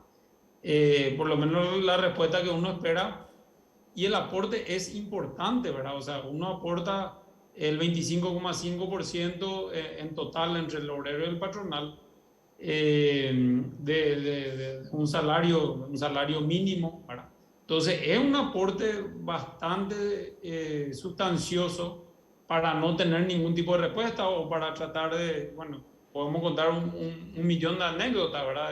No solamente de medicamentos, sino de citas médicas, de algún estudio, pueden pasar semanas, meses, complicaciones y demás, ¿verdad? Pero no se tiene esa respuesta y lo peor, y como bien decían recién, nadie hace nada al respecto. O sea, no es que aparece el consejo, da la cara y dice, bueno señores, este es el plan, estas son las deficiencias, este es el plan, vamos a invertir estos fondos y de acá a 3 meses, a 6 meses y a 1 año vamos a tener estos resultados, digamos, parciales de corto y mediano plazo, ¿verdad? No, es como que está tan cerrado el poder y el corporativismo político dentro de IPS que ni siquiera dan la cara para buscar una solución de mediano plazo. Es como que IPS vive en un caos permanente. Y se cambia el nombre. Lo dicen el presidente, ¿verdad? Y eso no puede ser. Se cambia el nombre, hay un escándalo, se cambia un director, se cambia un jefe, se cambia el presidente de repente y sigue la misma estructura. O sea, no hay cambio, no hay modificación, no mejora ni empeora. Simplemente está ahí, se mantiene lo mismo de siempre, se cambian los nombres, cambia la figurita, viene la misma persona, se sienta en el lugar, ocupa ese cargo y el cargo lo chupa. ¿Verdad? El único caso de acuerdo que fue de Filártiga que mandó todo al cuerno y se fue, porque dijo yo no voy a prestar más esto. Pero después todos entran, miran, sondean y dicen, bueno, ¿cuál es como el sistema acá? Nos metemos dentro del sistema y funcionamos dentro del mecanismo. Así es, por eso que este tipo de proyectos de leyes son importantes, como bien decían, para debatir, para que se traigan opciones. Pueden ser otras las opciones, digamos, de cambio, ¿verdad? Pero hay mucha resistencia. Realmente la resistencia interna que hay dentro del IPS y sobre todo del poder político es impresionante, ¿verdad? Y bueno, evidentemente también todos los días leemos denuncias de sobrefacturaciones, de medicamentos, de servicios, de seguridad, de limpieza. Entonces hay demasiado... Y no hay voluntad política, porque finalmente termina en eso, ¿verdad? Finalmente IPS... Bien o mal, depende del presidente de la República, por ley, eso es una de las cosas que queremos cambiar, pero no hay voluntad política de mejorar el servicio y de cambiar y hacer una estrategia, un programa, un plan de acción. No hay, ¿verdad? No hay porque hay mucha gente o poca gente que se está beneficiando mucho con el statu quo y cómo se operan las cosas actualmente. Stefan Rasmussen, gracias por tu tiempo, senador. Muy amable, como siempre. Gracias a ustedes por el contacto. Un saludo a la teleaudiencia. Hasta luego, senador de Patria Querida, Stefan Rasmussen. Y esto que estaba mencionando ahora, por ejemplo, la discusión. Es cierto, todo esto que sucedió, el escándalo, pero te das cuenta que hay peleitas internas, sectores que... Están usando este tema, claro. La interna política, o sea, la misma interna dentro del movimiento oficialista es yo le pongo el mío, o le ponemos al tuyo, o le dejamos que es tuyo, o le cambiamos al mío, mismo. Que verá que venga fulano, vamos a hablar, o sea, ni siquiera es una cuestión que queremos cambiar porque está mal y vamos a hacer lo mejor, sino que es, vamos a aprovechar el problema para sacarle al que está, porque no nos sirve a nosotros y le sirve a ellos. Pero es un problema interna del movimiento oficialismo, del oficialismo y dentro del gobierno, nada más. No pasa por ninguna empatía con los enfermos, nada. Así mismo. Tengo que hacer una pausa. A la vuelta ya está con nosotros el presidente de la Junta Municipal de Asunción, Luífer Bernal. Fue noticia la semana pasada su incorporación al movimiento Honor Colorado. Entre paréntesis, la prensa oficialista ni una línea sobre esto que es un hecho político importante. ¿Qué extraña? Hablamos el otro, no, en realidad no, pero digo, para dejar en claro nomás, una vez más confirma el posicionamiento de la prensa oficialista, que no hay ningún problema, nosotros decimos que... Pero digan que son oficialistas, no se hagan lo que no son. Así mismo, no se presenten como los objetivos en esta historia cuando en realidad no lo son, ¿verdad? Ese es el reclamo que se hace. Nos decía Raúl Latorre el otro día en la radio que un jefe de campaña, capital, en una situación como esta, faltando, ¿cuánto? 5 meses para las elecciones, decida hacer ese cambio. Eso es, él me decía la Torre, yo no recuerdo que haya... No es un jefe de campaña nomás, es el concejal más votado del país. Claro. Por eso, hablamos con él a la vuelta de la pausa, pero antes, Pipo, ¿qué tenés? Tengo que hablarte de Bristol, porque las mega ofertas por aniversario en televisores, los mejores precios del país en todas las marcas y modelos de televisores. Triplicás tus chances para ganar 1.000 millones en premios. Cada viernes nosotros te damos 5 premios. Tu compra te salió gratis y en el sorteo final una Toyota Rush 0 kilómetros 2022. Escucha esta oferta. Televisor Samsung Smart de 50 pulgadas 4K. Normalmente 18 cuotas de 615.000. Escuchaste, Jorge, menos de la mitad. Ahora 18 cuotas de 299.000 guaraníes. Bristol, la mejor casa de electrodomésticos del país. Llegó el momento de sentirse insuperable, llegó el momento de cargar Shell V-Power Diesel, el único combustible con el aditivo creado exclusivamente por Shell, que recupera hasta el 100% del rendimiento del motor diésel, limpiándolo y eliminando los depósitos acumulados. Sentite insuperable cargando Shell V-Power Diesel. Shell, porque lo que cargas importa.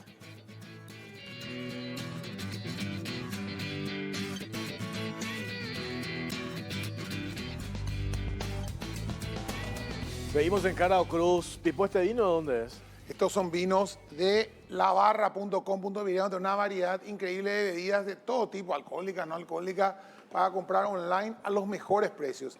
Y nuestras copas son, por supuesto, de Casa Mingo. Y hoy los bocaditos de Don Julián. Don Julián acá en Lambaré, unos bocaditos calentitos que llegaron recién. Entonces, ¿liquidaste o queríamos...? Yo liquidé el mío para tener el tuyo y adelante podemos mostrar. Yo quería liquidar, pero no lo hice porque queríamos darle el primer plano que acabamos acá de hacer. Acá están Bruno Guillari y Bocayete en Lambaré y el teléfono es el 021-311-098. De lunes a lunes están ahí con los mejores con panificados, bocaditos, lo que quieran. Calentito llegó. Calentito, espectacular. Luis, ¿vos probaste? ¿Qué tal? Sí, riquísimo. Para aguantar para la cena después. Ah, ¿va a hacer nada después? Sí, por supuesto. Porque ya no sé, no se va a dormir. Claro, directo con esto, por supuesto. ¿Cómo estás, Luis Fernando? ¿Cómo estás, Jorge? Un saludo grande para vos, para Pipo y para todos los televidentes. La noticia política, sin lugar a dudas, de la semana fue esta decisión que tomaste. Yo mencionaba recién antes de la pausa, algunos medios, grupo ABC, Última Hora, no le dio mucho destaque, ¿verdad? Yo decía, imagínate si se daba la inversa, ¿verdad? Que claro. Un jefe de campaña de Honor Colorado decía ir a Fuerza Republicana sería, no sé, el título catástrofe de portada, ¿verdad? Pero independientemente de eso, ¿vos estabas como jefe de campaña de Capital de Fuerza Republicana o cuál era tu función allí, aparte de activar políticamente? Asimismo, Jorge, bueno, nosotros fuimos electos concejal municipal en el mes de noviembre del año 2021. Como también mencionaba Pipo, con una mayoría interesante de votos a nivel capital y por supuesto que también eso nos situó como equipo político como una fuerza importante dentro del movimiento Fuerza Republicana, por el cual yo me candidaté a concejal por el movimiento Compromiso Republicano, hoy en día Fuerza Republicana. Y bueno, fruto de ello y de la confianza de mis colegas y de un grupo importante de amigos, de dirigentes con quien venimos trabajando nosotros hace bastante tiempo, nos posicionó eso como jefe de campaña en Capital, ¿verdad? Por supuesto que también yo como actor político importante, además de trabajar de cerca con el candidato Hugo Velázquez, también tuve un compromiso político con el compañero Daniel Centurión para la Diputación de Capital. De hecho que mi equipo político, por una también cuestión de simpatía, de afinidad, de liderazgo natural, como es el amigo Dani, la mayoría de mi equipo fue y trabaja hoy en día activamente con el amigo Dani Centurión. Y ahí empieza a generarse un distanciamiento o a visibilizarse, mejor dicho, lo que ya se venía generando en 4 años y medio de gestión presidencial, un enfrentamiento con el compañero candidato a diputado Mauricio Espínola, ¿verdad? Enfrentamiento. Nosotros, Jorge y Pipo y a los televidentes, siempre hemos trabajado de una manera directa, de cerca con la gente, trabajando de forma mancomunada. Y siempre ha existido celos por parte de este compañero que realmente nosotros siempre hemos trabajado también en su momento en el 2015, cuando yo me candidaté la primera vez a concejal municipal. Nosotros lo hicimos candidato en primer lugar y luego presidente de seccional al compañero Mauricio Espínola. Y bueno, por cuestiones políticas nuestros caminos se han separado. Yo trabajé con Santiago Peña y con Pedro Aliana. Él trabajó con Mario Abdo Benítez. Luego, a inicio de este gobierno, cuando empezamos a trabajar en la concejalía municipal, por supuesto que también naturalmente en política existen por ahí las faltas de discrepancia, falta de acuerdos. No, tampoco yo puedo pretender que todos me quieran o me apoyen, pero sí por lo menos mantener las líneas del respeto. Y un equipo político grande que llegó a una mayoría importante de votos, por supuesto que también merece un espacio dentro de la política o dentro del movimiento, para también poder desarrollar justamente eso que tanto anhelamos, que es poder traer mejoras a la comunidad. Siempre hemos encontrado puertas cerradas, siempre hemos encontrado mezquindades por parte de Mauricio Espínola, y se empezó a acentuar aún más cuando nosotros fuimos designados jefe de campaña, de la mano un sector importante del partido, pero la otra pata, que es el equipo de Mauricio, siempre por injerencia, él se ha opuesto a que podamos desarrollar un trabajo importante en pos de la candidatura superior, que en aquel momento para mí también era la de Hugo Velázquez. Él siempre anteponiendo sus intereses personales, sus intereses particulares, por encima del proyecto general, bajando líneas, coaccionando, instigando, amenazando a dirigentes, a funcionarios, a todo aquel que no se alinea a su proyecto a la Diputación, entonces es enemigo de él. Aquel que es no más esté con él, importante la está contra candidatura de él. Mauri Espínola que la candidatura de Hugo Velázquez para él mismo. Asimismo, él u otros compañeros pueden de discurso demostrar aparentemente cierto fervor o lanzando discursos en contra de la candidatura o de Horacio Cartes o de Santiago Peña, un poco seguramente para lograr cierta adhesión interna, pero no se da cuenta del daño que hace con la actitud que él tiene de perseguir y de coaccionar a todo aquel que esté con el candidato Hugo Velázquez o Mario Abdo Benítez, pero que no esté con él en su proyecto a la Diputación, entonces es enemigo de él. Y mi caso fue simplemente una muestra. También hay candidatos a senadores con una fuerza importante en la capital, familias hegemónicas que vienen desarrollando un transitar político interesante, que también apoyan al candidato Hugo Velázquez y Mario Abdo Benítez, a lo cual también él, por no apoyar a su proyecto a la Diputación, también automáticamente lo desacredita y hace que el trabajo político sea mucho más difícil. Cuando justamente hablábamos la semana pasada, nosotros en nuestro programa decíamos, uno ve que hay 2 o 3 senadores que hacen mucho ruido, 2 o 3 diputados que hacen mucho ruido, pero después el resto es como que está haciendo su campaña silenciosa dentro del movimiento Fuerza Republicana, digo yo. Silenciosa, acá no se está peleando con nadie, está como que no está tomando demasiado partido. Es por esa cuestión mismo, o sea, se le está dando más importancia al primer anillo de poder que maneja esta persona. Lo escuchábamos el martes en la caja negra a Sasha Ebreinov hablando del mismo problema, es decir, no puede crecer nada. Lo mismo contaba vos, le ayudamos para ser presidente seccional, le ayudamos para esto, le dimos una mano y ante la primera oportunidad que tiene, me mordió, lo sacó a Sasha de Itaipú, ¿verdad? Una actitud bastante hasta patética, me iba así infantil, pero es patética, ¿verdad? Ahora, digo yo, el presidente, el candidato mismo, ¿no ven el daño que le hace a esta persona a su candidatura? Y fue lo que yo me pregunté durante bastante tiempo, Pipo.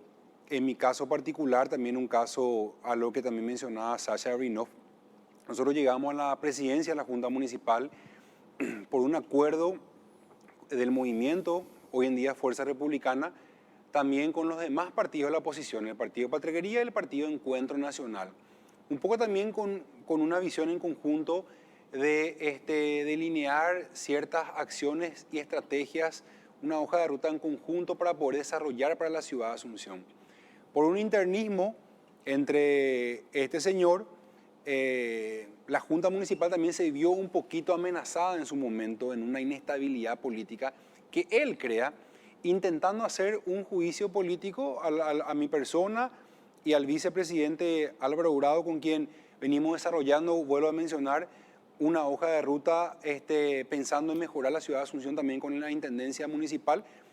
Este señor viene con un intento de juicio político y ahí genera una inestabilidad política. Imagínense a un presidente de la Junta electo legítimamente, jefe de campaña en aquel entonces del proyecto presidencial, por el simple hecho de no coincidir o de no prestarme a los constantes manoseos, amenazas o bajada de línea en contra para que apoye su proyecto político, ¿verdad? Y como también mencionaba Pipó, también existieron ciertos líderes, actores políticos importantes que o han dejado tranquilamente de activar o han elegido el proyecto de Honor Colorado también por injerencia de Mauricio Espíndola. En los diferentes distritos, diferentes departamentos del país, candidatos a gobernadores, parlamentarios, que ven realmente una anarquía ahí abajo del movimiento, donde aparentemente él lleva todo por delante. Y vuelvo a repetir, aquel que no está en su proyecto político está contra él. Y acá esto que estás relatando, concejal, hay un responsable también de todo esto, de esa conducta, ¿verdad? ¿Por qué él se toma esas atribuciones y llega incluso a concretar, como por ejemplo, la destitución de un funcionario de Itaipú Binacional con un currículum formidable de carrera, que trabajó incluso por Colorado Añetete? O sea, hay una responsabilidad del presidente de la República, o sea, me parece a mí.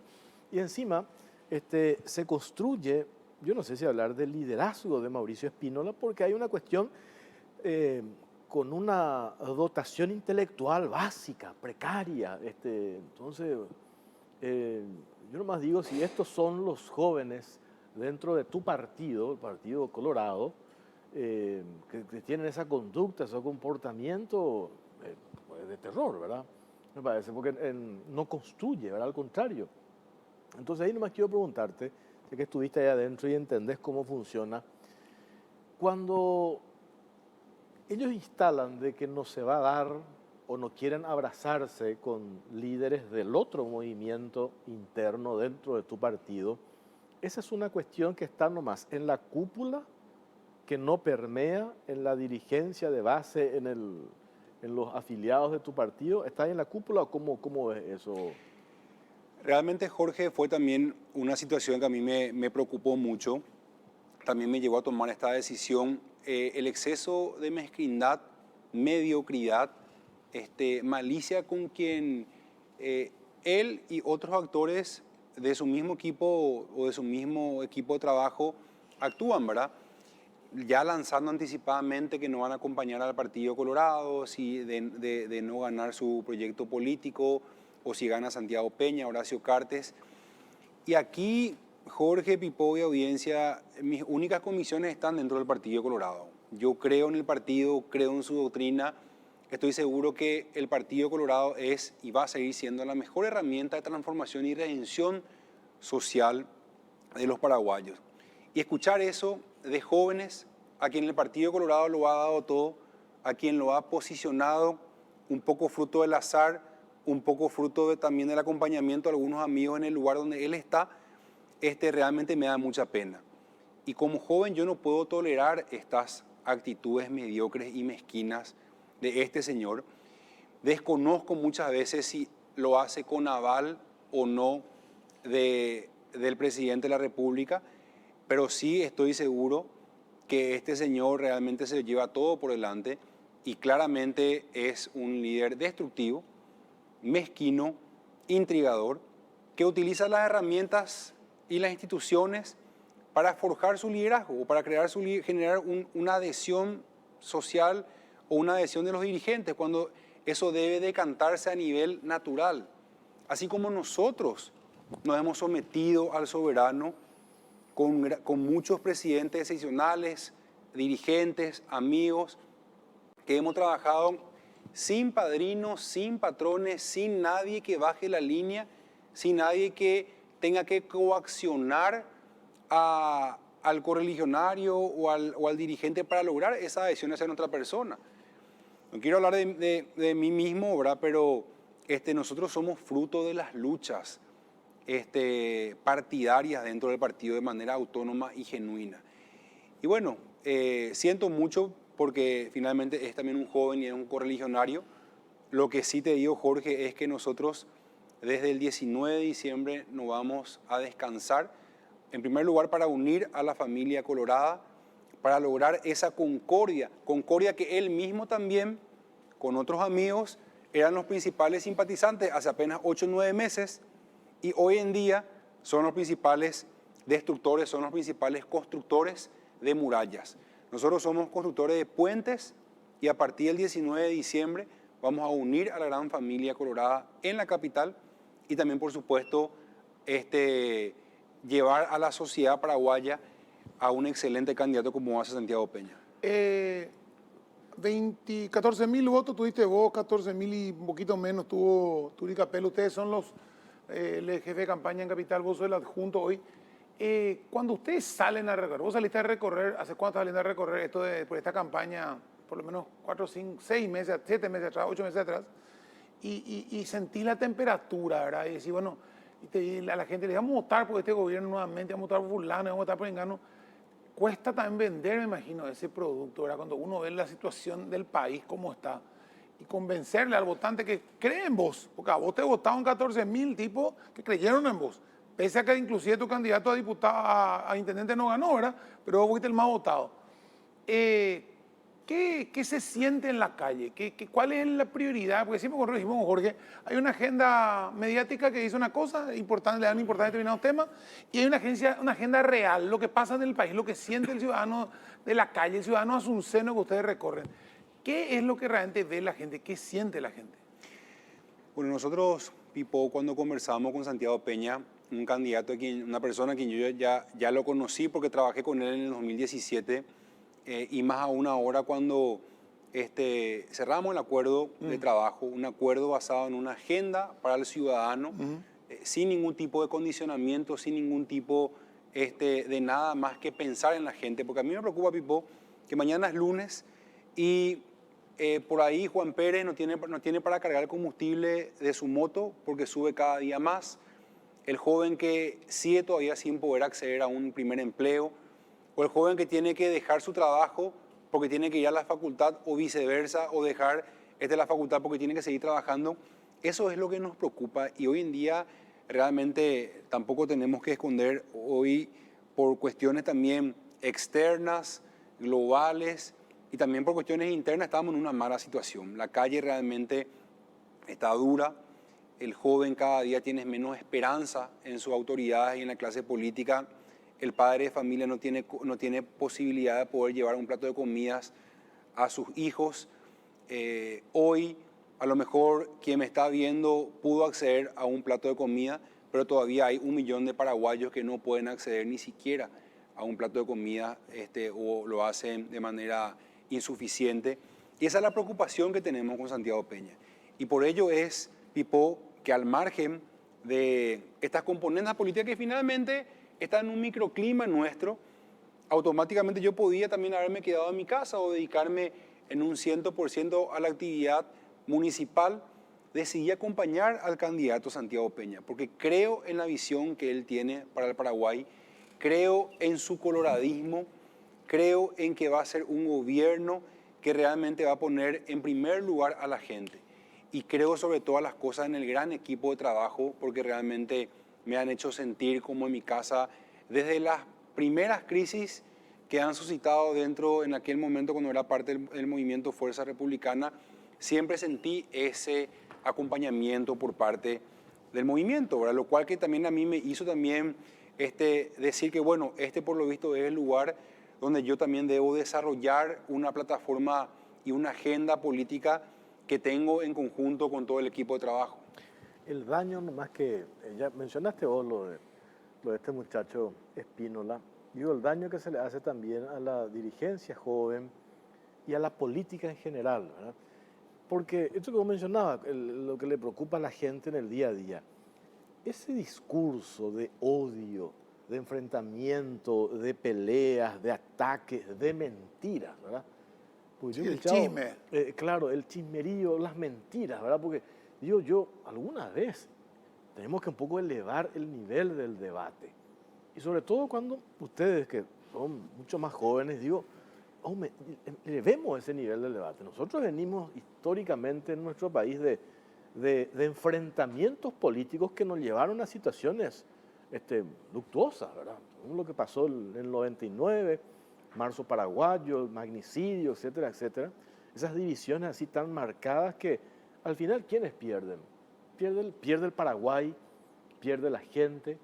Entonces, elevemos un poco el nivel de la discusión, del debate, y cuando elevamos el nivel de la discusión del debate, nos dejamos de lado, presidente, mira lo que escribió Sasha Ebreinov en su tweet, en su Facebook, puso que Santiago iba a ganar las internas. Tenemos que echarle o sea, por Dios, ¿verdad? Si nos detenemos en esas cuestiones básicas, ¿verdad?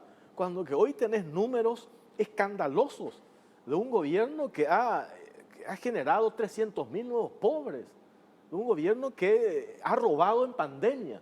Hablábamos recién con el Contralor General de la República, informe lapidario, ¿verdad? Robaron en pandemia.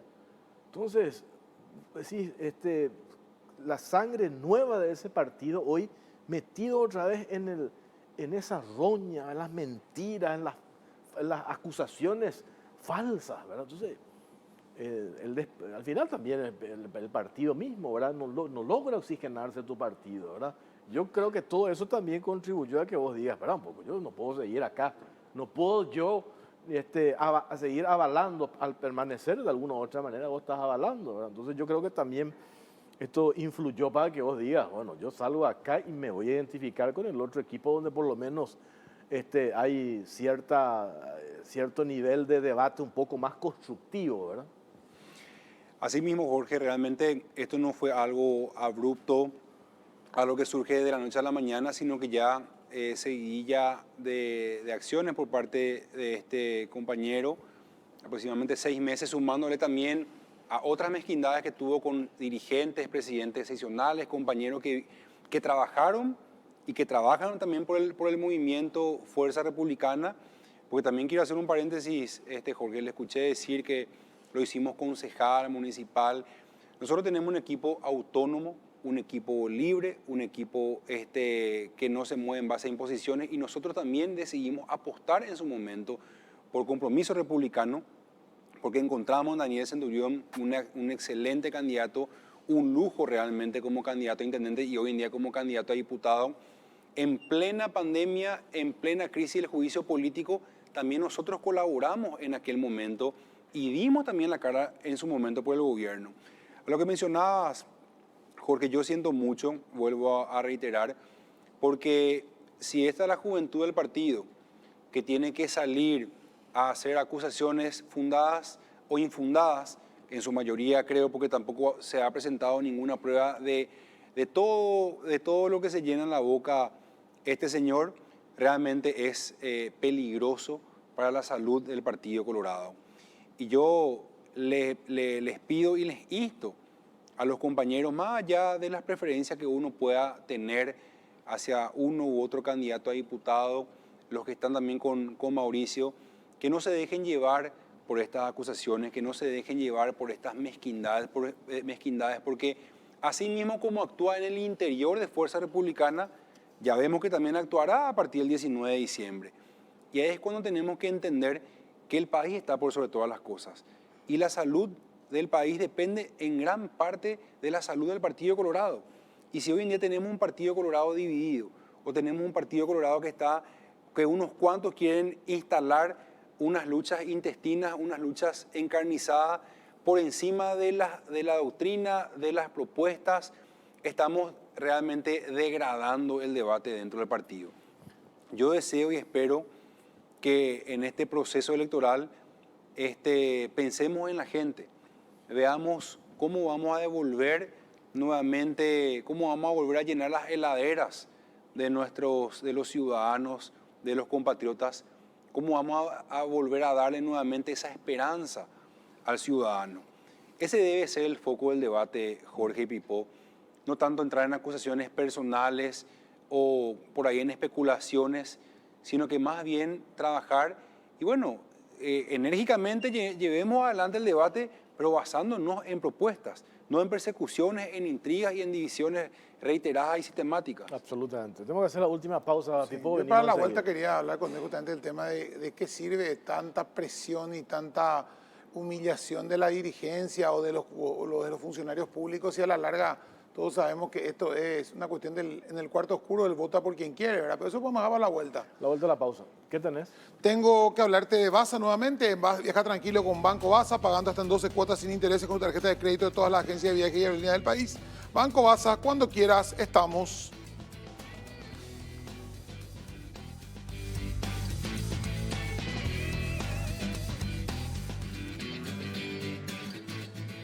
último bloque ya en cara a Cruz, 22:48. Estamos en vivo. Le dejaba la pregunta, ¿verdad? Yo digo, Sí. el manoseo, la presión, la humillación, las amenazas. De hecho, bueno, las personas que son echadas, yo olvídate, eso es lo que decíamos, le están echando a gente que ellos mismos metieron. O sea, no es que están echando gente que era del gobierno anterior, ya son la gente que entró en este gobierno y como vos dijo en un momento dado, yo no quiero ganar a estos tipos, o sea, no, voy a votar por otro movimiento que esto, por esto y por lo que pasó con este gobierno y simplemente le echaron a su propia gente. Y la gente que es presionada también, y vos sabés al tratar, ustedes están ahí en la dirigencia de base, conocen mejor al votante. ¿Sirve de algo realmente el miedo ese o es simplemente, sí, te digo que sí, después voy a votar por quien quiera? Sirve, pero para generar justamente aún más ese anti, ¿verdad? Mira, existieron ejemplos, Pipo, en los últimos 20 años de elecciones democráticas que tuvimos en el Paraguay, en todos los partidos políticos, no solamente en el gobierno central o en los municipios, de que la gente no es tonta, la gente no se deja amenazar, no se deja avasallar, y esta persecución justamente lo que hace es un efecto boomerang, que se genera aún más el rechazo que uno siente de repente a ciertas personas o a ciertos grupos, ¿verdad? Finalmente, se le deja sin un pan de cada día a paraguayos, sin importar el signo político. Y también quiero abrir un paréntesis en mi caso particular como presidente de la Junta Municipal, en pleno año electoral, siempre hemos trabajado con todos los sectores, siempre lo hemos respetado a cada uno de los colegas de las diferentes bancadas y también que por supuesto a los funcionarios que cumplen su labor sin importar los partidos, las banderías políticas, siempre lo hemos respetado porque finalmente son paraguayos que llevan el pan de cada día a su casa. Y bueno, y hoy las persecuciones que visiblemente, comentó Jorge, existió por parte también de una persona a quien lo ayudó mucho en este proceso político, demuestra una vez más la bajeza con que él se dirige hacia los amigos, hacia los compañeros y hacia las personas que finalmente también nos han ayudado en su momento a llegar a la presidencia de esa seccional, ¿verdad? Pero nosotros, Pipo, estamos seguros que esto va a pasar. A partir del 19 de diciembre vamos a triunfar en las próximas elecciones. La decencia, la conducta, el poner al Paraguay por sobre todas las cosas por encima de estas actitudes mezquinas de jóvenes con alma o lleno de vicios políticos. Y bueno, vamos a triunfar en esta elección y a partir de ahí vamos a construir nuevamente la unidad con esos puentes que ya desde hoy lo estamos haciendo para que la gran familia colorada se pueda unir en las próximas elecciones. ¿Sabes qué? A mí, acá veo también mensajes, me envían y leo en redes, que me llamó la atención este hecho que el anuncio que hiciste la semana pasada, incluso gente que sigue en ese movimiento, en Fuerza Republicana, en el oficialismo, hablan bien de vos, o sea, no salieron a atacarte, excepto este que mencionas, el único que creo que no sé si sus redes o habló en algunos canales, en algunas radios, refiriéndose a que supuestamente te dieron todo el apoyo, prácticamente él se presentaba como el dueño de los votos, porque él hizo que la gente vote por vos, no por tu mérito propio, ¿verdad? Pero eso entre paréntesis. Lo digo nomás que veo comentarios de gente que sigue en el equipo, en el oficialismo, pero que o pondera lo que tu figura o directamente no dice nada, eso es una muy buena señal, porque en plena etapa hoy electoral, donde estamos a menos de 5 meses de las internas, uno espera que salgan con una cuestión así medio, con acusaciones fuertes, y sin embargo eso no se escuchó, Luis. Sí, bueno, realmente Jorge, lo que decías de que el compañero me ha hecho concejal municipal, basta ir a los números, la cantidad de votos que él tiene como presidente seccional y la cantidad de votos que hemos sacado nosotros gracias al equipo de trabajo de los compañeros que hicieron el mayor de su esfuerzo, ¿verdad? 300 votos versus 14.000 votos, bueno, claramente vemos quién le hizo candidato o presidente aquí, pero finalmente eso es parte del vestuario, del microclima. A mí lo que más me importa, Jorge, son los compañeros que están sufriendo persecuciones por parte de este señor. Es ese presidente seccional que sigue muchas veces sin la posibilidad de poder desarrollarse plenamente en política. Es el dirigente que sigue esperando muchas veces también poder ser parte más importante en este proceso político eleccionario, que por mezquindades de esta persona lastimosamente siempre son cercenados o dejados de lado. Yo tengo un gran afecto a los compañeros de Fuerza Republicana, un gran afecto al amigo, compañero, hermano Daniel Centurión. Estoy seguro que él por algo es el candidato legítimo número 1 del movimiento Fuerza Republicana. 40.000 votos están sobre sus espaldas, un testimonio de vida impecable, una foja de servicio público aún mejor. Así que, Jorge, yo estoy seguro que el día de mañana vamos a volver a reencontrarnos con estos amigos, candidatos a presidentes seccionales, a convencionales, a miembros, a diputados, a senadores, y también inclusive con el candidato a presidente, el vicepresidente Hugo Velázquez y también el presidente de la República. Yo no tengo tampoco nada que decir ni que mencionar de ellos, Pipo, Jorge. Yo fui parte también, si bien no dentro de un espacio o de un cargo designado por decreto, pero también colaboré en este gobierno. Y mi estilo es el de tender puentes y no el de construir murallas. Así que, así como también en su momento cuando yo fui parte del gobierno, también siempre me dirigí con mucho respeto a Santiago Peña, Horacio Cartes. A lo mejor fue un error en el internismo que existe en Fuerza Republicana, el no salir a lo mejor como un Rottweiler, pero yo estoy seguro que finalmente este es un proceso eleccionario. Y a partir del 18 de diciembre o el día que terminen los comicios, esto deja de ser realidad y pasa a ser un recuerdo o un capítulo más de las elecciones internas partidarias. Y otra vez todos nos abrazamos entre los correligionarios. Esa es mi filosofía, esa es mi esencia, el partido por sobre todas las cosas. Y bueno, como vuelvo a reiterar, mi afecto de siempre a los amigos, desearle el mayor de los éxitos, que cada uno también pueda desarrollar su liderazgo en el movimiento que ellos ya decidieron. Y también, por supuesto, que a mis amigos del Movimiento Honor Colorado, que nosotros venimos a sumarnos como un soldado más, como un compañero más, como un apasionado de Asunción de la República del Paraguay que quiere lo mejor, y estamos seguros que el trabajo en equipo, liderado por Santiago Peña en la Presidencia de la República y por Horacio Cartes en la Junta de Gobierno, vamos a poder realmente traer mejores días a la patria. Una cuestión que quería preguntarte, porque con tu elección fue la primera experiencia en la utilización de este sistema electoral que tiene que ver con los votos preferenciales, y vos sos el concejal de Asunción más votado. ¿Influye la ubicación en las listas? No influye, ¿verdad? Absolutamente, Jorge.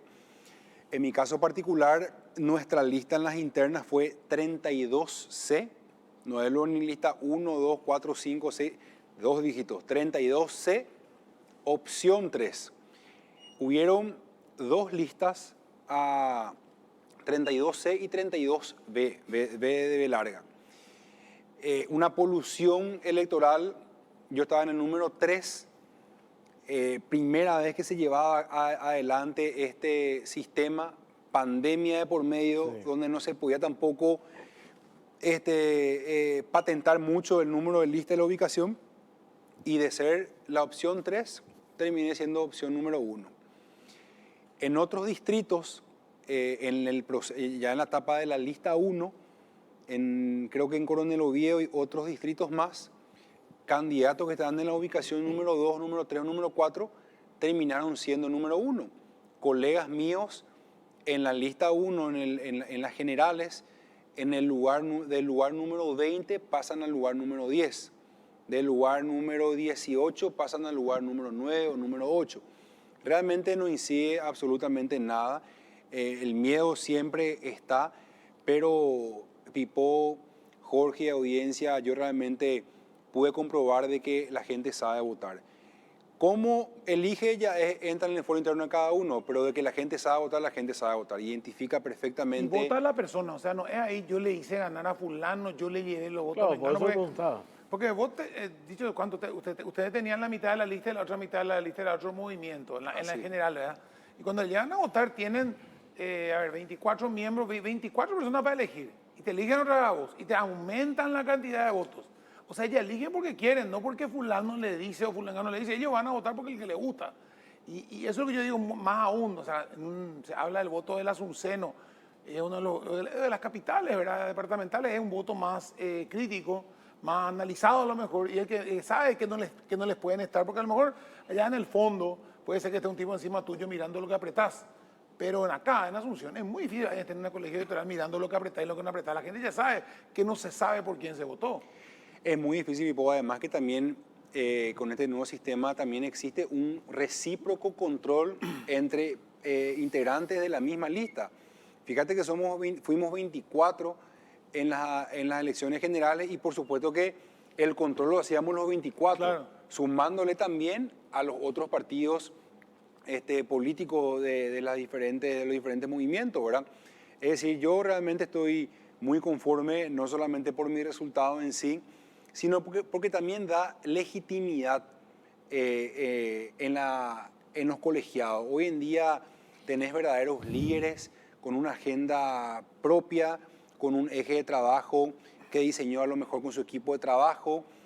Sí, por supuesto que también muchas veces se hace un poco más complicado, no complicado en sí, ¿verdad? Pero hoy en día hay 24 líderes en la Junta Municipal, al menos en Asunción. Ya no está más el hijo de, o con el respeto del hijo de, o el secretario de, sino que hay liderazgos que realmente se foguearon producto y fruto del sometimiento al escrutinio, al soberano, ¿verdad? El tiempo dirá si es que está bien o está mal. Hoy, por lo menos en tiempo presente, sí hace que se renueve el Partido Colorado. En primer lugar, aumentamos de 11, aumentamos a 15 bancas, y de los 15 colegas concejales, aproximadamente 12, 13 están ingresando por primera vez, 11, 12 más o menos por primera vez. ¿Cómo quedó el balance en la Junta Municipal hoy? ¿Cómo? ¿Cómo quedó el balance dentro de esos 15 en la Junta Municipal hoy? Porque usted... Político. Y la bancada de Nuevo Colorado, con mi adhesión, estamos 7 concejales colorados, y la bancada de Fuerza Republicana son 8 integrantes. Ya podría haber más fuga. Sí, la política es muy dinámica. Se ríen. La política. Bueno. Luis Fer, gracias por tu tiempo, muy amable. Al contrario, gracias a vos, Jorge, Pipó, y bueno, un saludo grande a todos los televidentes. Bueno, nos vamos. Nos vamos, señor. 23 en punto, 8 grados nomás la temperatura. Qué frío será. 8 grados, con razón que no siento que tenía frío. Ahora con recién. tu pijama ese largo. ¿Cómo vos sabés mi Me contaba, intimidad? Gracias por acompañarnos. Nos reencontramos mañana en Radio 1 a las 7:30. Arrancamos, Pipó se suma a las 9. A lo mejor 8:30 tengo ganas. ¿No tenés horario fijo? No, depende de vos nomás. Bueno, gracias por acompañarnos. Buenas noches.